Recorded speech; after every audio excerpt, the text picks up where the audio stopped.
yet is a combination of the right business verticals facilitate the transition to Web3 and that open, seamless, and trustless at Web3. So our mission is to accelerate the people's transition to this open and decentral and this open, fair, and decentralized collaboration scheme. And our vision is to create an easy-to-use technical organizational platform while making blockchain accessible to everyone and empowering personal and professional lives. So some of the key aspects of Metis and others is decentralization. And terminal layers, Ethereum decentralization, as every other of Metis Buidl. This will be a key or a core principle of the Web3 economy. Decentralization from the very core. Usability. We have a wide spectrum of dApps like ranging from DeFi, NFTs, oracles, node providers, Web3 complete ecosystem. So it's very easy to not just build your network, but also create or bring it composable products so they can interact with others in the ecosystem. Functionality. We have on-chain credentials or provide Nubo. We have decentralized almost tokens or group like Chorus. We have ELS wallets integrated within Nubo, offering a lot of interesting those in and EVM wallets. EVM wallets is key because everyone has built in Ethereum knows how difficult it can be to change your code like EVM equivalent. We actually make it seamless, a seamless transition for every dApp that is near in Ethereum or L2 come your Metis. We have currently the lowest transaction fees among all L2s. We achieve this by upgrading the optimistic growth tech to a degree which we store a lot of the data, the transaction data off-chain, while still being fully retrievable and usable in any type of fraud post. Scalability and security. Andromeda leverages Ethereum underlying security also at the decentralization. So this makes it or gives it an edge over other L1s that might be too centralized to a certain degree or might be showing something that really isn't there yet. By being layer 2, we can actually leverage the decentralization, the security, and scale the network while doing this. For deploying in Metis, anyone can deploy Metis with permissions. So you don't need to ask no one, you just have to build your product, launch it. But you want to have close collaboration with MetisDAO Foundation and with the Metis L2 team, we recommend it for projects go through a CEG process. The CEG is our community ecosystem governance process. This is a way for us to help projects build the community, really tell their story to our community and create those connections with the rest of our community ecosystem verified projects. So some of the advantages before the advantages, the process of how to do a CEG, you first have to submit a proposal to our candidate. Our candidate is pretty much the site where all these proposals go to and they get evaluated and go forward. Then you can participate in our CEG live stream. We have a fierce community. Our community is very, very active and they love to see what they are interacting with.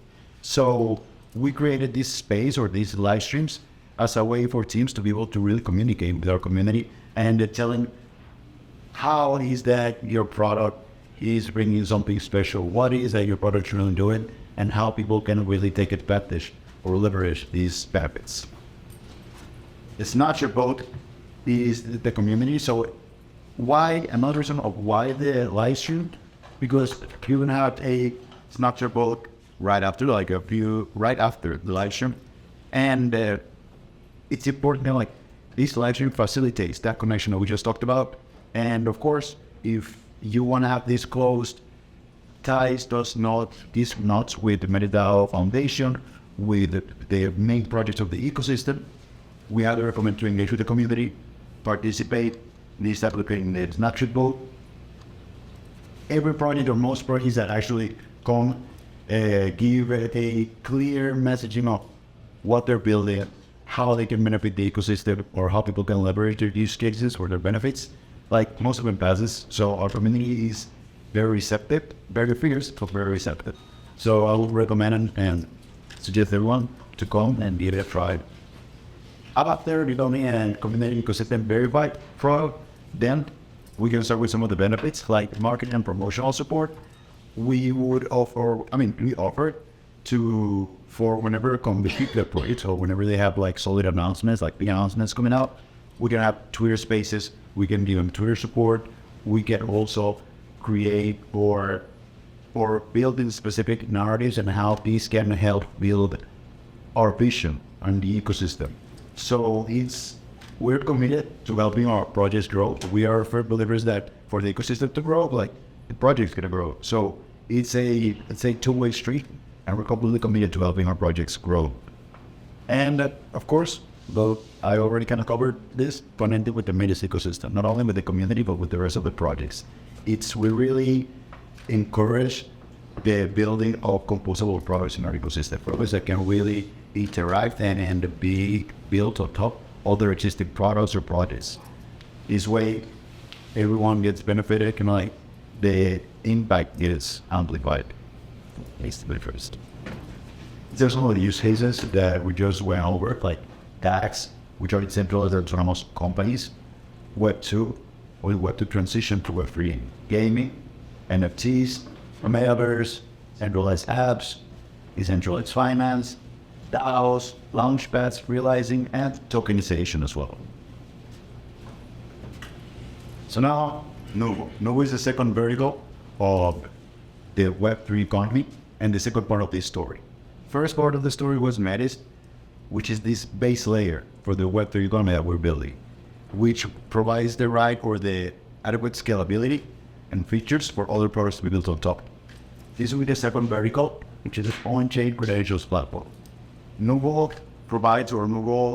allows users to make Web3 identity. They're a Web3 identity system. They're pioneering reputation out. So at the end of the day, in our day-to-day lives, reputation is actually very important.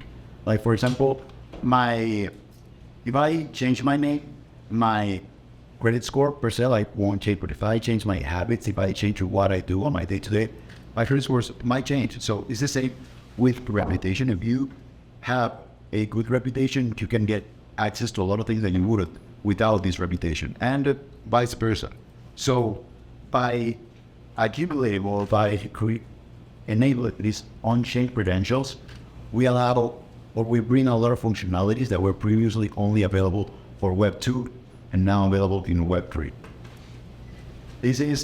How they do it with non-transferable NFTs called the Soulmode tokens.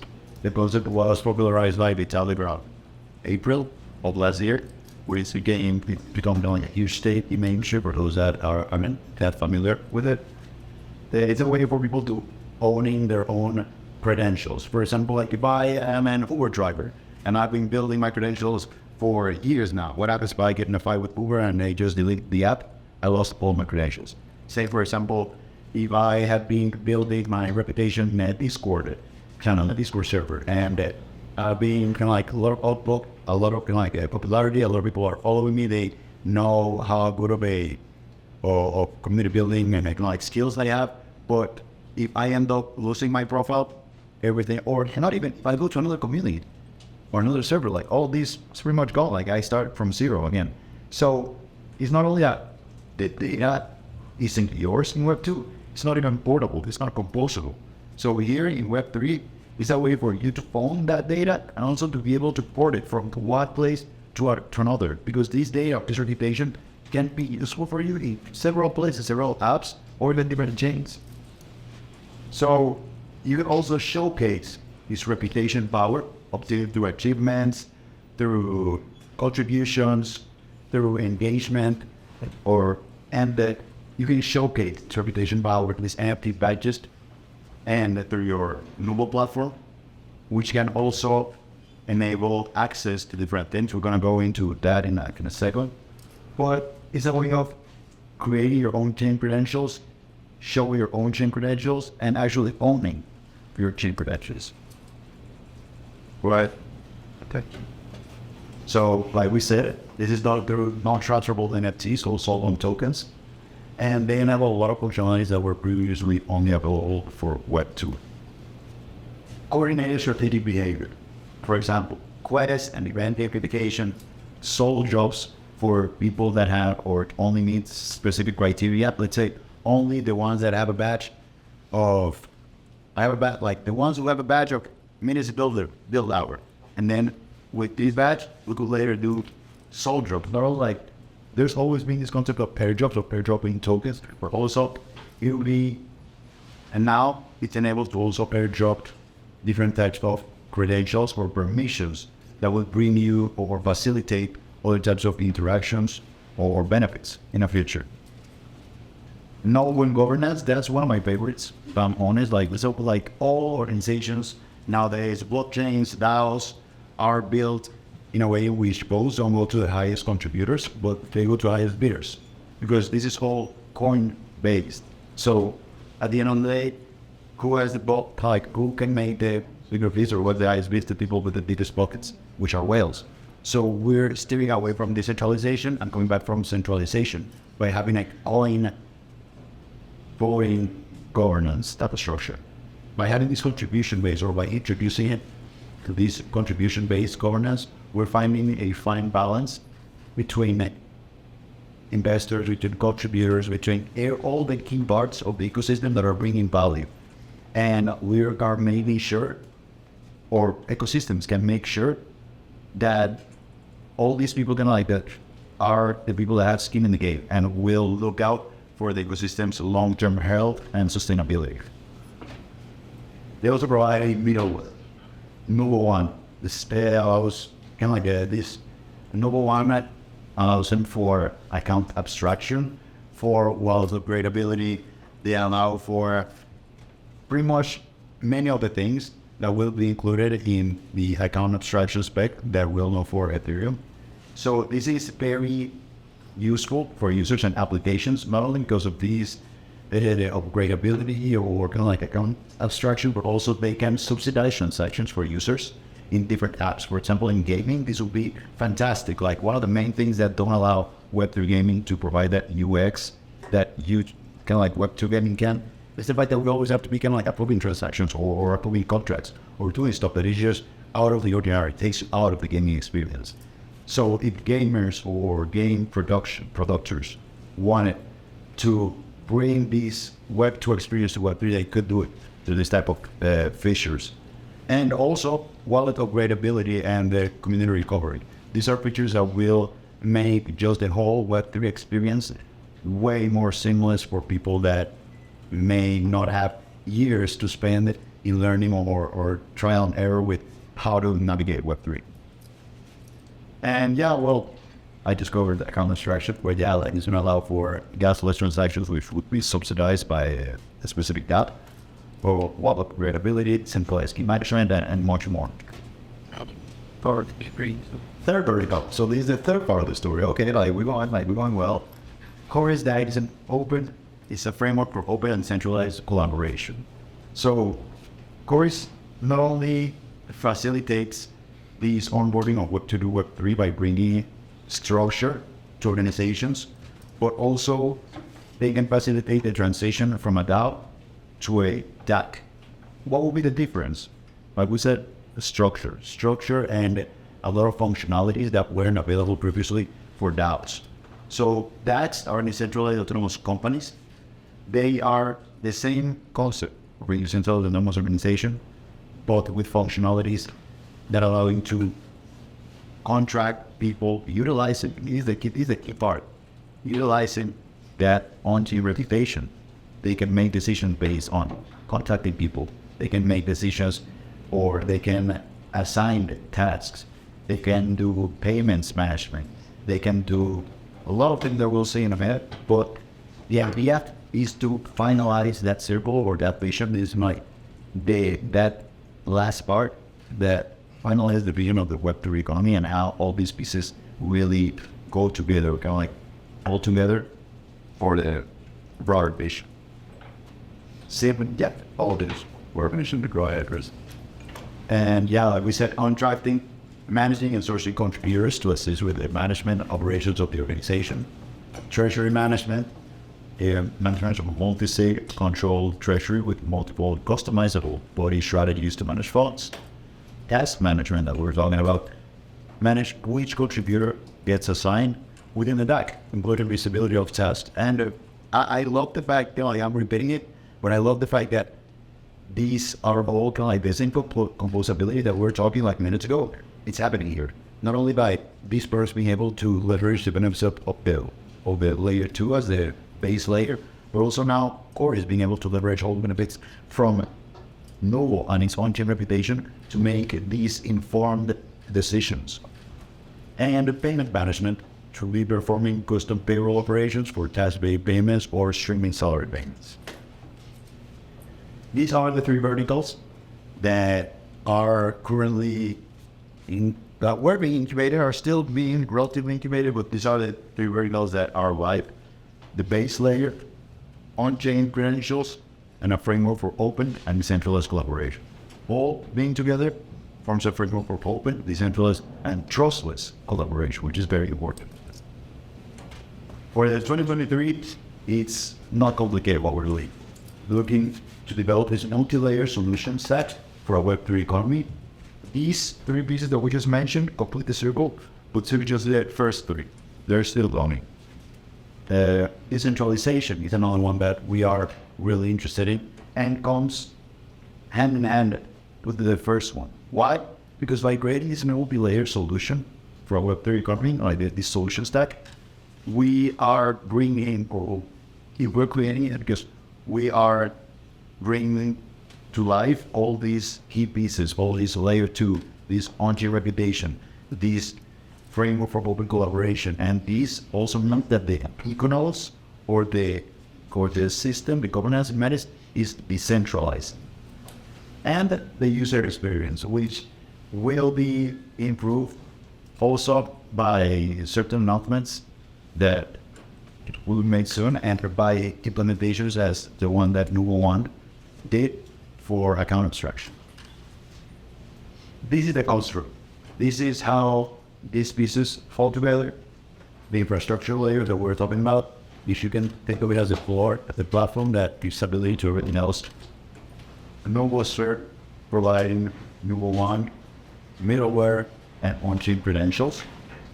Core is the portal or framework for open, decentralized, or decentralized autonomous companies, and all these together form the Web3 economy. And that last piece, or that from a roadmap, the decentralization part, here is how it will play out.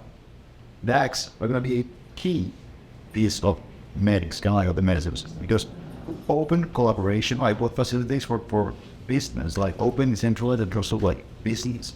So Metis will also be complemented by a lot of businesses that can grow or become DACs. Once they're a DAC, they're managing their business, all good, and they are accumulating RP. While accumulating reputation power, they can also be in PE Metis, both escrow Metis, and grow to be a common. Common is going to be the first tier of governance in the Metis ecosystem. They're going to be the ones that actually come up with the Metis improvement proposals and send them up. And then once these commons have accumulated enough reputation and power, they can grow to become an econode. Econodes are what we're just talking about, these layer 2 on-chain reputation, framework for open collaboration. There is any common that has a sustainable business model and has enough skin in the game will be able to grow to become an econode, and actually how to say in the network's governance and how does it be managed. Also, econodes are going to be the one who have the final say on these Metis improvement proposals will be implemented or not.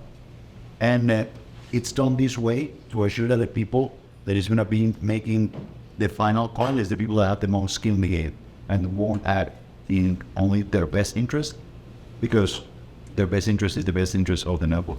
Kind of like so, I mean, in a sense that they will act in the best interest. And that builder money rewards. For everyone that is interested in building Metis, this is something that you have to know about. It's like our performance-based retroactive funding for ecosystem dApps. A lot of ecosystems have these initial grants, and then they just forget about projects. We think of this as sustainable, sustainable grants. And like every month, projects that are having a lot of network usage, kind of like a lot of volume, transactional volume, or producing a lot of transactions, they get kickback from a 4,000 Metis funds that we give out every month to these builders. Why? To incentivize the growth and development of these products. At the end of the day, the more these products or the more transactions they produce, the more users they bring, the better it's for us as well. So we make sure that all these products they're really building for, they're putting the effort, get the support from the foundation that is needed. And these builder miner wasn't be used pretty much for whatever the project wants. So my idea is that seeing the way or it just being product development, that